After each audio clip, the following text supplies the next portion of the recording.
हाँ बच्चों, care Maurya classes में आप लोगों का स्वागत है। आज हम लोग इस वीडियो में क्लास 12 चैप्टर 10 का थर्ड पार्ट पढ़ेंगे। थर्ड पार्ट इस वीडियो में हम लोग इसके पहले प्रीवियस वीडियो में antibiotics obtain by different type of micro organism, प्रतिजैविक जो विभिन्न प्रकार के सूक्ष्म जीवों से प्राप्त हुई उसके एक्शन डिस्कवरी प्रकार के बारे में पढ़े। अब antibiotics obtain by the bacteria and fungi, इस वीडियो में हम लोग ऐसे प्रतिजैविक के बारे में पढ़ेंगे जो जीवाणुओं और कवकों द्वारा प्राप्त की जाती हैं, बनाई जाती हैं, उत्पन्न की जाती हैं। तो इतना, ये दोनों वीडियो आपके लिए बहुत ही महत्वपूर्ण है। इन antibiotic obtain by the bacteria and antibiotic obtain by the fungi, ये लर्न करना आपकी जिम्मेदारी है। चलिए चलते हैं। Antibiotics obtain by bacteria and fungi, तो सबसे पहले हम लोग एंटीबायोटिक फॉर्म बाय बैक्टीरिया, जीवाणुओं द्वारा उत्पन्न प्रतिजैविक। तो कौन कौन से प्रतिजैविक हैं, उनके क्या नाम हैं और ये किन किन जीवाणुओं से उत्पन्न होते हैं या बनाए जाते हैं। तो सबसे पहले स्ट्रेप्टोमाइसिन है।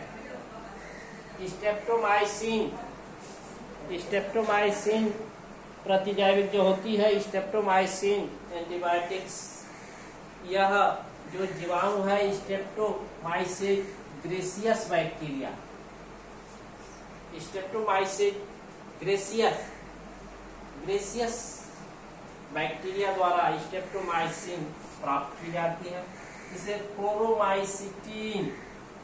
क्लोरोमाइसिटीन प्रतिजैविक का रोल डिफरेंट वे में देखे होंगे बॉडी डिवीजन में।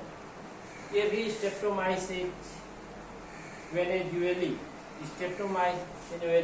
बैक्टीरिया, स्ट्रेप्टोमाइसिस वेनेजुएली से प्राप्त किया जाता है, यह एक बैक्टीरिया है।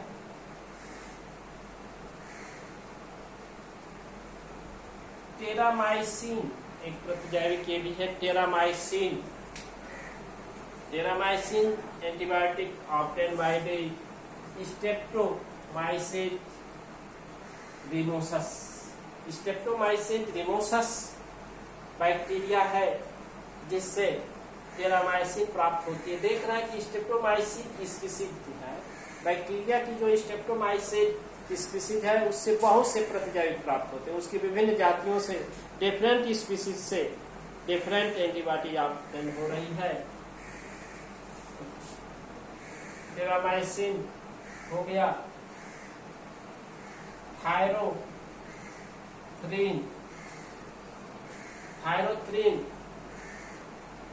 प्रतिजैविक बैसिलस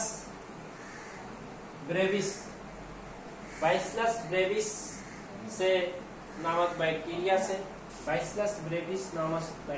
से ये ऑब्टेन होता है।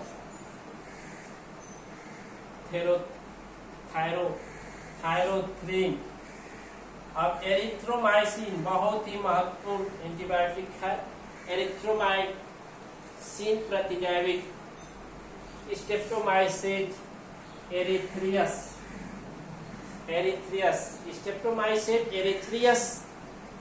स्पीसीज बैक्टीरिया की होती है, उस जीवाणु से यह प्राप्त होता है। और सबटेलिन प्रतिजैविक, सबटेलिन जो है बैसिलस सबटिलिस, इससे Bacillus subtilis most important antibiotics है। तो these are the antibiotics obtain by the bacteria are represented in board. इस बोर्ड पर जो प्रदर्शित किया गया है यह हम लोग पढ़े, ऐसी प्रतिजैविक जो विभिन्न प्रकार के जीवाणुओं से प्राप्त होती है। देख रहे हैं इसमें कि जो स्ट्रेप्टोमाइसिस जीनस बैक्टीरिया का है, इसकी डिफरेंट स्पीसीज भिन्न प्रजातियों से भिन्न प्रतिजैविक प्राप्त होते हैं। अर्थात bacteria play important role in formation of different type of antibiotic. इस तरह से जीवाणु विभिन्न प्रकार के प्रतिजैविक के निर्माण में अहम भूमिका निभाते हैं। चलिए आगे के क्रम में बच्चों हम लोग चल रहे हैं कि किस तरह से कवकों से प्रतिजैविक प्राप्त होती है।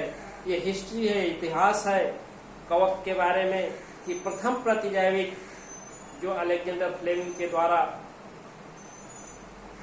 1928 ईस्वी में प्राप्त की गई थी, वह एक कवक से ही पेनिसिलियम नोटेटम नामक कवक से प्राप्त किया गया था।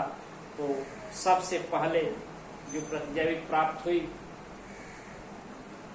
मेडिसिन के क्षेत्र में वो अलेक्जेंडर फ्लेमिंग के द्वारा पेनिसिलियम नोटेटम नामक कवक से ही प्राप्त थी। तो कवक first and last play important role the formation of different type of antibiotic medicine.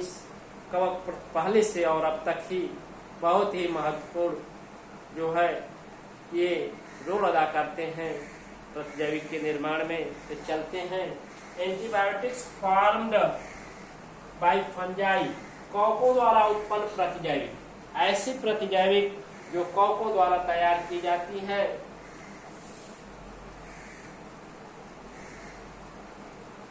बकॉटिन antibiotics, ये जिब्रेला बकाटा फंजाई, इससे जिब्रेला बकाटा कवक से प्राप्त किया जाता है। किससे प्राप्त किया जाता है? बकाटीन एंटीबायोटिक जो है जिब्रेला बकाटा, जिब्रेला बकाटा है। जिब्रेला फ्यूजिफोराई से gibberellic acid hormone, plant hormone प्राप्त हुआ था, उसी की जीनस जिब्रेला बकाटा से कवक से बकाटीन नामक प्रतिजैविक प्राप्त होती है। कंपेस्ट्रीन प्रतिजैविक, कंपेस्ट्रीन प्रतिजैविक जो है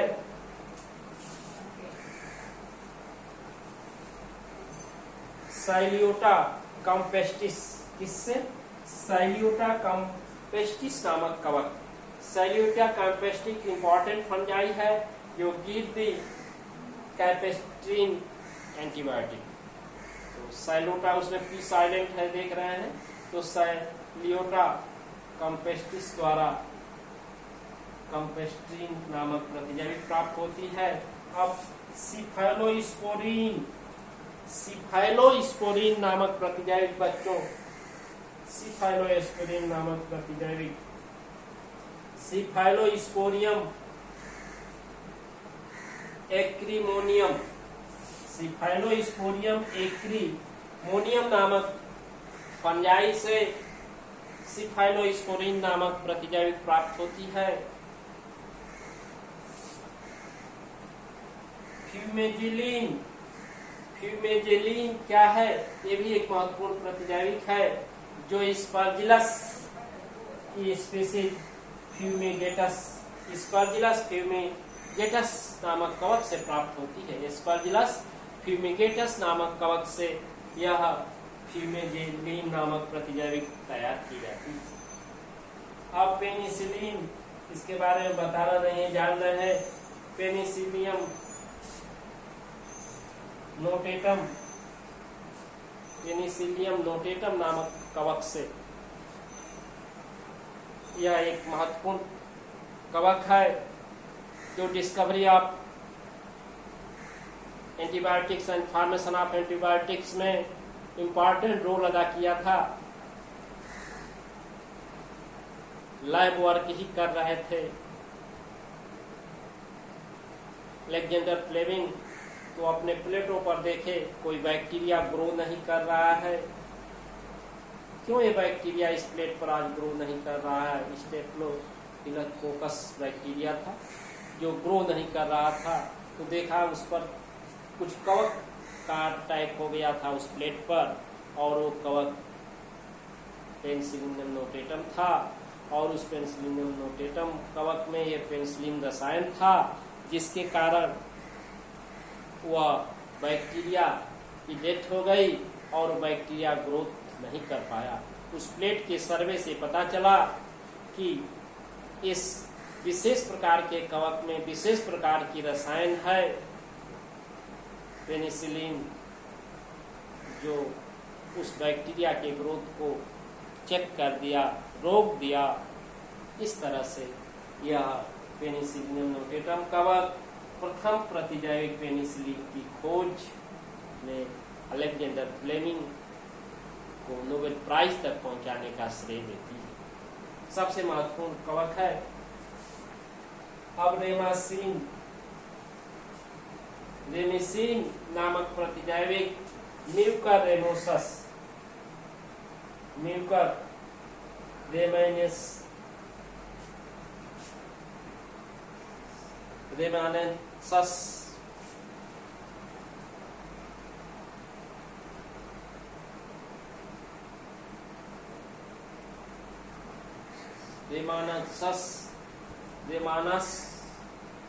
रेमानस, इसको क्या पढ़ेंगे? म्यूकर रेमानस नामक कवक से प्राप्त की जाती है रेमेसिन।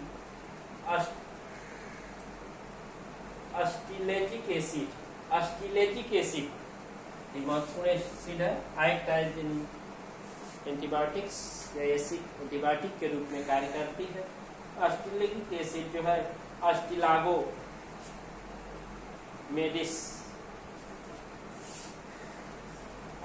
माइडिस नामक कवक से प्राप्त की जाती है। अस्टिलागोमाइडिस नामक कवक, इस प्रकार से हम देखें different type of antibiotics obtained by the bacteria and fungi, विभिन्न प्रकार की प्रतिजैविक औषधियां जीवाणुओं और कवकों द्वारा, बैक्टीरिया एंड फंजाई जीवाणुओं और कवकों द्वारा प्राप्त हुए हैं, जिसका उल्लेख आपको इस वीडियो में बताया गया। इस तरह से इस लेसन का सबसे महत्वपूर्ण हार्ट ऑफ लेसन, इस लेसन का हृदय प्रतिजैविक एंटीबायोटिक है। अब अगले वीडियो में हम लोग पढ़ेंगे कि किस तरह से microorganism play important role in different other type of ornamentals, other type of races, other type of material formation, दूसरे प्रकार के पदार्थों के निर्माण में किस तरह से सूक्ष्म जीव महत्वपूर्ण भूमिका निभाते हैं। इस तरह से बच्चों आप इस वीडियो को पूर्ण रूप से देखें, नोट्स तैयार करें। Thank you.